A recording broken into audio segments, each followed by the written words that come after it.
Goosebumps. They're so good, it's scary. Hello, Goosebumps fans. We're here to actually do some more coverage of Slime Doesn't Pay. Lo and behold, special thanks to Goosebumps Completionist. Apparently, someone actually did an interview with R.L. Stine and asked him why didn't he use the title, and he said, I don't know. Okay, well, the sad part is, like, I found lots of things to be like, wait, hold on, wait. So here's the freaking issues. Number one, remember what R.L. Stine said? What I do is first come up with a title of the story, then I write the story. Now, you see the first contradiction is the fact of, you got the name of the story. Slime Doesn't Pay. Now you can make the story. But it's like, he never got started, apparently. Allegedly, he never got started. Allegedly.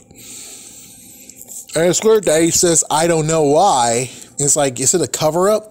Is he trying not to actually, keep composure? The fact of he changed the book's name, changed the story's name? That could be true. That could really actually be true.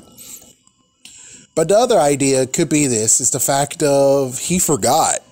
He just forgot about all that he did. I mean, come on, it was like, what, 1997, 1998, maybe 1999. Or trying to ask him to remember what happened like close to 2 decades ago, maybe even more than that. And we're asking the same guy, which lo and behold, and I was like, oh my gosh, is someone going to ever try to correct him on that? Is anyone going to correct him in the comments? He said, if I remember correctly, it's like, I'm paraphrasing, but you'll get my point. He said his favorite book that not a favorite book that he wrote, but it's like some kind of book that he wrote that was like interesting or something, was about a black cat. And he said, claws. And the black cat does some crazy stuff. And it's like, wait, so he thinks the story that he actually described to us is Claws from Hall of Horrors. But the sad part is like, but no, dude. And he might have said it. I don't remember what he said exactly. I remember basically he mistaked Claws for Cry of the Cat. Yes, in that interview, he mistaken his book Claws for Cry of the Cat. That's what he did. And I'm like, oh. Well, maybe not. I'm not sure, but I'm pretty sure he saw book covers and stuff too, right? But even so, it's like, yeah. So if he's able to confuse that, then what else is he able to confuse, really? It's like, what could he confuse? What could he forget? And it's the point of where it's like, so then does that mean that when it comes to Slime Doesn't Pay, it's kind of like he forgot what he did with it? It's like either A, he forgot what he did with it, B, he didn't do anything with it. But it's like, again, he has a title for a story. Now write the story. That's his process. That's his process that he said to us for many decades. That's his process. He comes up with a title of the name and then he writes it down. It looks like it's not like Brain Juice or I'm Your Evil Twin, which I forgot which one was it. It might have been Brain Juice. That was 1.5 years to write. So it's like, yeah, so he didn't mention the fact that he had a block on it.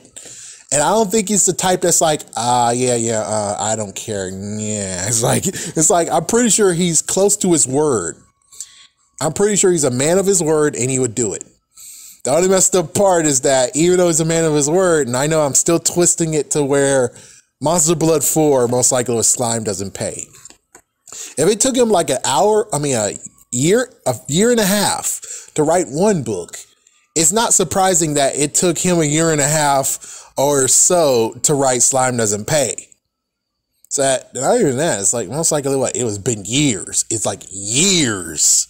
And he finally did it. And then when he wanted to freaking do the book, even though it's like, at this point, it's like way too late. Even if he might actually try to fight them and say, Scholastic, listen, I'm trying to do right with someone who won. And they're like, we don't care. It's not going to sell. This is the last book of Goosebumps. This is the last book. We want this to sell. We need a title that actually will get people to buy the book. And it's like, well, then I guess we can call it Monster Blood 4. Good. Now do some rewrites, make it seem plausible so we can get that money. And that's what I have to believe, is that until proven wrong, because Sly doesn't pay, it seems like this whole entire thing is more the fact of he doesn't remember. Yeah, it's not, I don't know. It's like he doesn't remember what happened to the book. He doesn't remember. So it makes sense that he doesn't want to even mention. It's like, maybe he's still keeping it quiet, where it's like, you broke your rules. You did something crazy and messed up. And it's like, I guess what you have to really do is look at him when he asks the question. Look at him. Look at the expressions he's making on his face. Look at how maybe he's clutching his hands, just gripping something. If we can find any tell, then we can see that he is hiding something and he doesn't want to tell us. Even with Goosebumps Gold, where he's infuriated by that, which I don't know. It's like, yeah, Goosebumps Gold is kind of like a good question of, I don't know. If he says he doesn't want to talk about it anymore, that means that there's some bad stuff going on here. There had to be something very bad. But this one is more like he just doesn't know. Yeah, he just says, I don't know. So maybe this is a good one where he's able to actually keep the cover up. While the second one, Goosebumps Gold, the cover up is getting harder and harder to actually do, because I'm pretty sure he might have been silenced by something. It's like, yeah, he doesn't want to just come out and just say what happened to Goosebumps Gold. And maybe that's just one of the things that's like, that's the big, be right back. Which it has to be an issue. It has to be something that really actually pains him. And he's hiding it.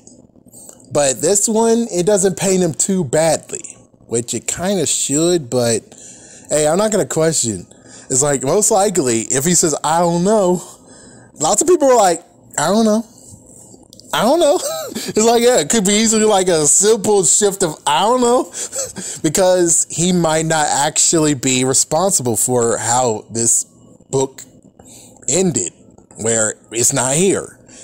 But I'm pretty sure, because Scholastic seems to be kind of a bad guy in this cases. They seem like kind of a bad guy with Goosebumps Gold, the Goosebumps merchandise after 2003, and now, oh, technically not even now. This might be like the first issues of freaking them screwing over Goosebumps sweepstake winners. But I'm just going to leave it here just saying that he might have forgot what happened. Makes sense. It's not his burden. And he's like, I can easily just say, I don't know. Because he could easily just tell us the fool. But we'll just have to see how this plays out. Which most likely will play out unless Scholastic or whoever was in charge in 1998 spills the beans. That'll be cool. Hunting him down. Most likely tie him up. Hanging him upside down. And tell us everything you know. Tell me all you know.